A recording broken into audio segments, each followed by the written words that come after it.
नमस्कार मित्रांनो, creative maths Marathi या आपल्या लाडक्या युट्यूब चॅनलमध्ये तुमच्या सगळ्यांचं सहर्ष स्वागत आहे। एक अतिशय महत्त्वाची बातमी सध्या धडकून येऊन राहिलेली आहे आणि त्या बातमीच्या अनुषंगाने मला ॲक्च्युअली सकाळपासून दुपारपासून खूप सारे फोन येत आहेत की 10वीचा भूगोलाचा पेपर फुटला आहे काय आणि नेमकी काय परिस्थिती आहे, उद्या पेपर होणार की नाही, अशा प्रकारचे सुद्धा प्रश्न विचारले जात आहे। पालक आणि विद्यार्थी खूप मोठ्या प्रमाणामध्ये संभ्रम आहेत। मित्रांनो, सोलापूरमधल्या सांगोला या गावामध्ये पेपर फुटीचं हे प्रकरण आलेलं आहे। म्हणजे शाळेमध्ये केंद्रावरती पेपर अतिशय म्हणजे आपण म्हणतो ना, खूप चांगल्या पद्धतीने ते पेपर जे आहेत ते सिक्युरिटी तिथे खूप सारी असते आणि तिथे जपून ठेवलेले असतात। तर अशा त्या रूमचे लॉक जे आहेत ते अक्षरशः फोडलेले आहेत आणि ते लॉक फोडून जवळपास 50 पेपरचा जो गट्टा आहे तोच या ठिकाणी लंपास करण्यात आलेला आहे। 50 पेपरचा गट्टा तोच चोरी करण्यात आलेला आहे आणि अज्ञात चोरांविरुद्ध तक्रार सुद्धा या ठिकाणी नोंदवण्यात आलेली आहे, गुन्हा नोंदवण्यात आलेला आहे। तर आता या सगळ्या पार्श्वभूमीवरती बरेच विद्यार्थी असं विचारत आहे की उद्याचा पेपर होणार आहे की नाही, नेमकं काय होणार आहे। तर त्या संदर्भातली एक महत्त्वाची गोष्ट तुम्हाला सांगतो।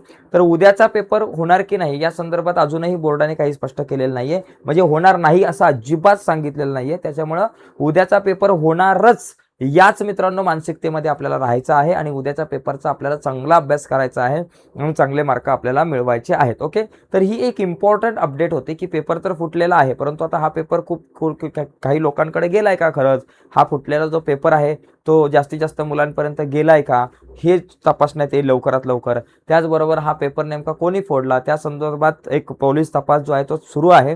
पण आपण सध्या तरी अभ्यासाला लागायचं आहे आणि आपण आपला अभ्यास सुरू ठेवायचा आहे। तर आता आपण काय करूयात, इथून पुढे भूगोलाचं नेमकं उद्याचा पेपर कसा असणार आहे, उद्याचा पेपर लिहिताना आपण कुठली काळजी घेतली पाहिजे, उद्या कशा प्रकारचे प्रश्न विचारले जाईल, त्याच अनुषंगाने थोडीशी चर्चा करूयात भूगोलावरती। तर बघा मित्रांनो, भूगोलामध्ये जर तुम्हाला 40 पैकी 40 मार्क मिळवायचे असतील तर भूगोलाच्या ह्या प्रश्नपत्रिकेचं स्वरूप नीट समजून घ्या। सगळ्यात पहिला मित्रांनो प्रश्न असतो, सोपा असतो, अचूक पर्याय निवडून विधाने पूर्ण करा। इथं काही मुलं एक चूक करतात, मोठी चूक करतात, ती तुम्ही समजून घ्यायची।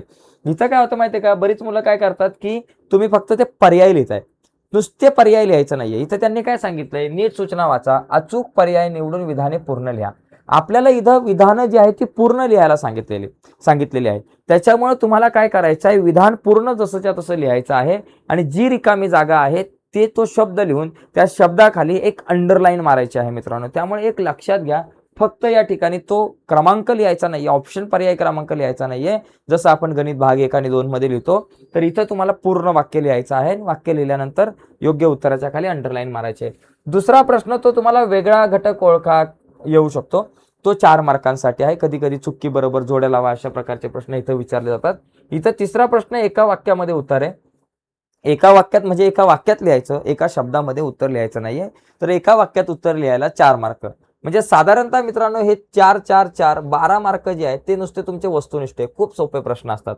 आता प्रश्न क्रमांक 4थ्यातला अ आणि आ हे दोन प्रश्न मित्रांनो, जिथं तुम्हाला 4 आणि 4 8 पैकी 8 मार्क मिळू शकतात। तुम्हाला काय माहिती का, एक प्रश्न दिला जातो पहिला की ब्राझीलच्या नकाशा आराखड्यात माहिती भरा व सूची तयार करा। एक ब्राझीलचा नकाशा दिला जाईल आणि तिथं तुम्हाला जवळपास 5 ते 6 या ठिकाणी बाबी दाखवायला सांगितल्या जातील, त्याच्यापैकी फक्त 4च बाबी दाखवायच्या आहेत।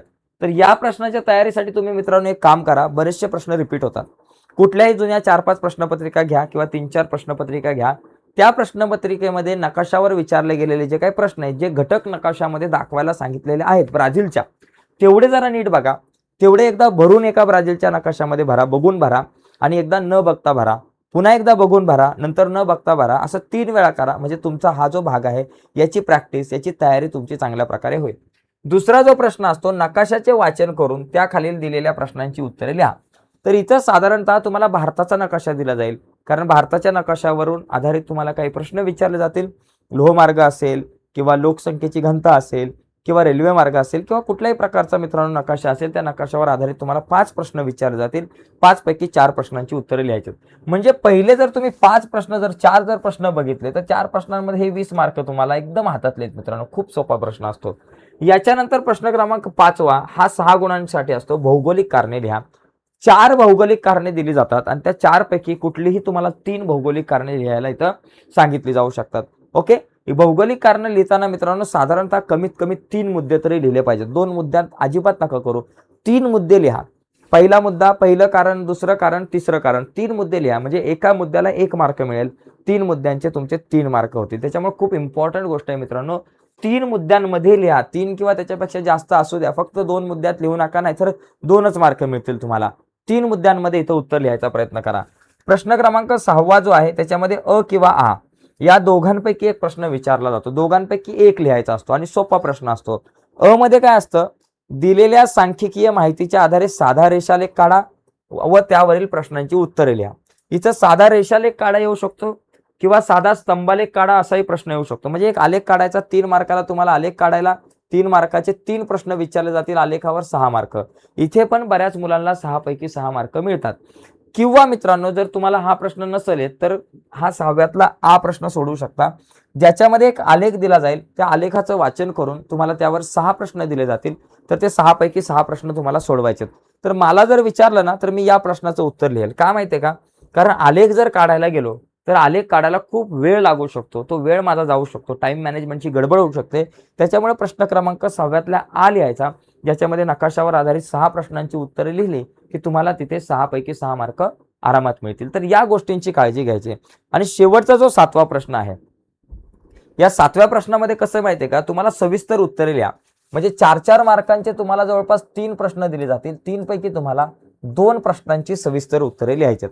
तर इथं सविस्तर उत्तर लिहिताना काळजी घ्यायची, तुम्हाला या ठिकाणी 8 मुद्दे, एखादा प्रश्न विचारला तर 8 मुद्दे आले पाहिजेत. काही प्रश्नांचे 4च मुद्दे आहेत. मोठे मोठे असतील तर ते 4 मुद्दे, परंतु छोटे छोटे जर मुद्दे असतील, जसं की एखाद्या कारखान्याला भेट देण्यासाठी तुम्ही प्रश्नावली तयार करा, तिथे तुमच्या 8 मुद्दे आले पाहिजेत मित्रांनो. ओके. किंवा म्हणजे अशा प्रकारे 8 मुद्दे जर असतील तर प्रत्येक एका मुद्द्याला तुम्हाला अर्धा मार्क जर मिळाला तर 8 मुद्द्यांचे मित्रांनो तुमचे एकूण मार्क होतील 4 मार्क होतील. 4 मार्काचा प्रश्न आहे, त्याच्यामुळे 8 मुद्दे शक्यतो असू द्या. तर अशा पद्धतीने हे प्रश्नपत्रिकेचं स्वरूप आहे. याचा जर स्क्रीनशॉट तुम्हाला घ्यायचा असेल तर तो तुम्ही घेऊ शकता. ठीक आहे. तर हे झालं प्रश्नपत्रिकेचं स्वरूप. अशा प्रकारे तुम्हाला प्रश्नपत्रिका बोर्डाच्या परीक्षेला उद्या विचारली जाणार आहे. आणि जाता जाता मी पुन्हा एकदा आठवण करून देतो. बरेचदा आपण ही सुरुवातीला ही बातमी बघितली होती पहिली, की उद्याच्या पेपरच्या अनुषंगाने इम्पॉर्टंट बातमी आहे. आज आपल्याला माहिती आहे की पेपर फुटलेला आहे. खूप साऱ्या वृत्तपत्रांमध्ये खूप साऱ्या वृत्तवाहिन्यांवरती, चॅनलवरती आपण या बातम्या ऐकल्या असतील की भूगोलाचा पेपर फुटलेला आहे. जवळपास 50 पेपर जे आहेत ते चोरीला गेलेले आहेत. ओके. आता चोरीला गेलेले आहेत म्हणजे ते चोरीला गेल्यानंतर खरंच ते चोर जे आहेत ते पैसे चोरण्यासाठी आले होते का पेपरच चोरण्यासाठी आले होते, की बाबा शाळेतल्या काही वस्तू चोरण्यासाठी आले होते, हा एक प्रश्न आहे. पण पेपर घेऊन गेलेत याचा अर्थ ते पेपरच चोरायला आले होते. हा एक महत्त्वाचा मुद्दा या ठिकाणी उपस्थित राहतो. आणि पेपर होणार की नाही हा प्रश्न खूप साऱ्या मुलांनी विचारलेला आहे. तर मित्रांनो, पेपर होणार म्हणजे होणार. उद्याचा पेपर होणारच आहे. त्यामुळे अभ्यास करायचा आहे आणि अभ्यास करताना हे प्रश्नपत्रिकेचं स्वरूप समजून घ्यायचं आहे. उद्या सकाळी 6 वाजता मी लाईव्ह येणार आहे. लक्षात घ्या, चॅनल सबस्क्राईब करून ठेवा.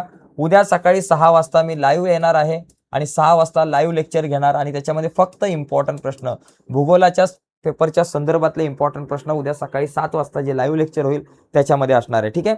तर आता सध्या आजच्या या चर्चेमध्ये इथेच थांबूयात. नक्कीच तुम्हाला व्हिडिओ आवडले असेल तर व्हिडिओला लाईक करा. नवीन असाल तर चॅनल सबस्क्राईब करून त्या बाजूचं बेलचं बटन दाबायला विसरू नका. धन्यवाद मित्रांनो. बाय सर्वांना.